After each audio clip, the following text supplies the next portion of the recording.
আসসালামু আলাইকুম, welcome to Tashfiq mom tiny world family. এখানে প্রায় 2 কেজি সলিড মাংস আমি ঘরে ছোটো ছোটো পিস করে নিয়েছি। এটা দিয়ে আমি কাবাব করব। আর এটা করতে আমার যা যা মশলা লাগবে আমি দেখিয়ে দিচ্ছি। এখানে প্রায় 100 গ্রাম আদা কুচি, 100 গ্রাম রসুন কুচি আর 10-12টা শুকনো মরিচ আমি নিয়ে নিয়েছি।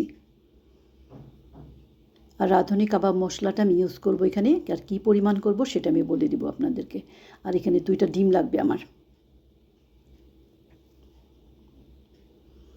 আর এখানে প্রায় 25-30টা এলাচ নিয়ে নিয়েছি, 15টা লং, 5-6 টুকরা তেজপাতা এবং 18 থেকে 20টা দারচিনি এবং 1 চা চামচ গোটা জিরে নিয়ে নিয়েছি।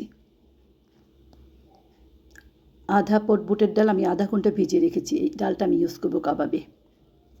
আর এখান থেকে 5 পিস পাউরুটি আমি ব্লেন্ড করে ব্রেড কাম করে কাবাবে দিব, এবং কাবাবটা এতে অনেক ক্রিস্পি হয়, অনেক টেস্টও বাড়ে। আমি মাংসটা ভালো করে ধুয়ে প্রেশার কুকারে দিয়ে নিয়েছি। আদা রসুন শুকনো মরিচ দিয়ে দিলাম এতে।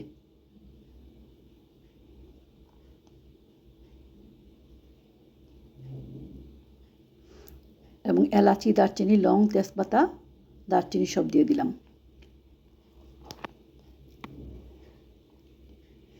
যে বুটের ডালটা আমি ভিজিয়ে রেখেছিলাম আধা পট, সেটাও দিয়ে দিলাম। প্রায় আধা ঘন্টা ভিজিয়ে রাখা হয়েছে এটা।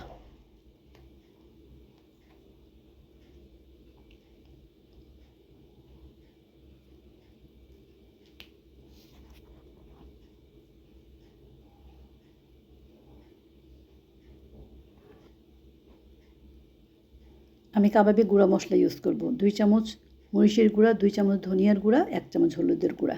এতে কাবাবটা অনেক টেস্টি হয়, আপনারা ইউজ করে দেখবেন।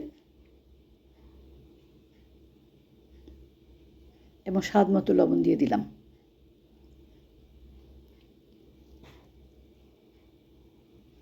এবং 1 কাপ পানি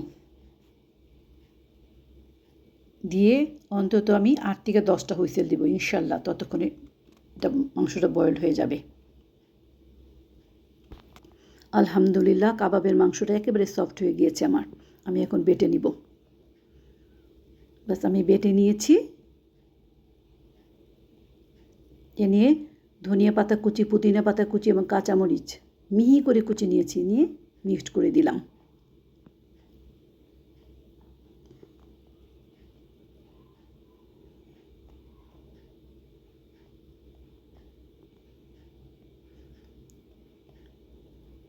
দুইটা ডিম আমি এখানে ফেটে নিয়েছি, এটা ইউজ করলাম।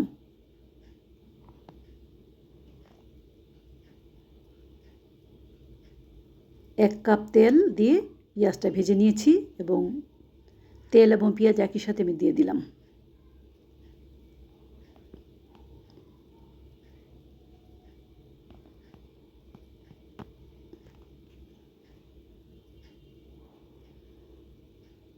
সামাক এটা ইরানিয়ান কাবাবের মশলা, খুবই কড়া ফ্লেভার।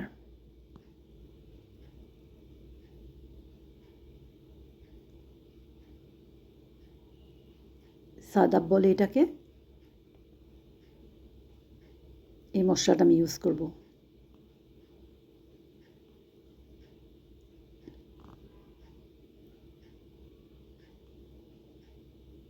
জাস্ট হাফ চা চামচ। কড়া ফ্লেভার তো বেশি দেওয়া লাগবে না। আর 6 থেকে 7 চা চামচ আমি কাবাবের মশলা এখানে ইউজ করেছি। যেহেতু গোটা মশলা দিয়েছি তো, এলাচি দারচিনি লং সব। স্বাদ মতো লবণ দিয়ে দিলাম।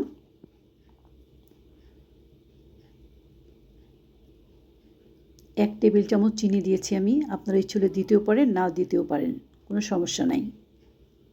ব্রেড ক্রাম্বটা রেডি করে রেখেছি, অ্যাট লাস্ট এটা ইউজ করব। ভালো করে মেখে নিচ্ছি।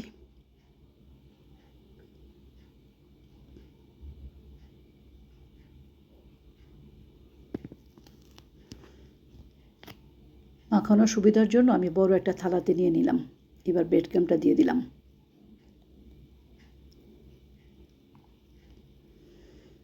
1 টেবিল চামচ কর্নফ্লাওয়ার দিয়ে দিলাম, এতে বাইন্ডিংটা ভালো হয়।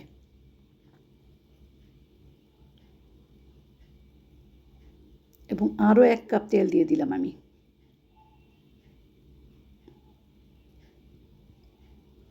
আলহামদুলিল্লাহ, কাবাবটা আমি রেডি করে ফেলেছি। এখানে প্রায় 70টার মতো কাবাব হয়েছে। আমি আস্তে আস্তে অল্প আছে এগুলি ভেজে নিব ইনশাল্লাহ। বিসমিল্লাহির রহমানির রহিম। ফ্রাই প্যানে তেলটা গরম হওয়ার পর আমি আস্তে আস্তে কাবাবগুলি দিয়ে দিলাম। আমার বাচ্চাটা বাইরে পড়াশোনা করে, তো ওর একটা ফ্রেন্ড বাংলাদেশে এসেছে, ওর সাথে কয়েকটা কাবাব দেওয়ার ইচ্ছে, সেই জন্য আমার বানানো। দোয়া করি আল্লাহ পাকের কাছে যেন দিতে পারি আমি, যে কয়টা সম্ভব।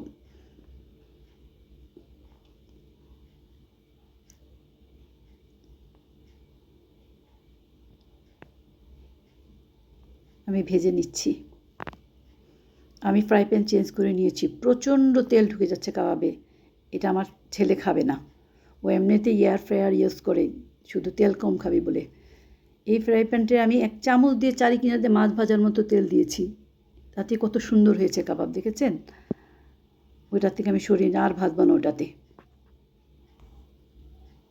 আলহামদুলিল্লাহ, কাবাবগুলি আস্তে আস্তে আমি ভেজে নিয়েছি। এখন কাবাবগুলি আমি ফ্রোজেন করতে দিব। ফ্রোজেন হয়ে গেলে দেন আমি প্যাকেট করে ওইখানে দিয়ে আসবো, যে কয়টা নেওয়া যায়। কিন্তু দুঃখের সাথে বলছি, ওনারা মাত্র 10টা কাবাব নিয়েছে, এর থেকে খুব খারাপ লাগছে আমার। তারপর আমি কী করবো ভেবে পাচ্ছি না। যাই হোক, আলহামদুলিল্লাহ, আপনারা এতক্ষণ আমার সাথে ছিলেন, অনেক অনেক ধন্যবাদ আপনাদেরকে। সুস্থ থাকেন, ভালো থাকেন, হেফাজতে থাকেন। আমিন।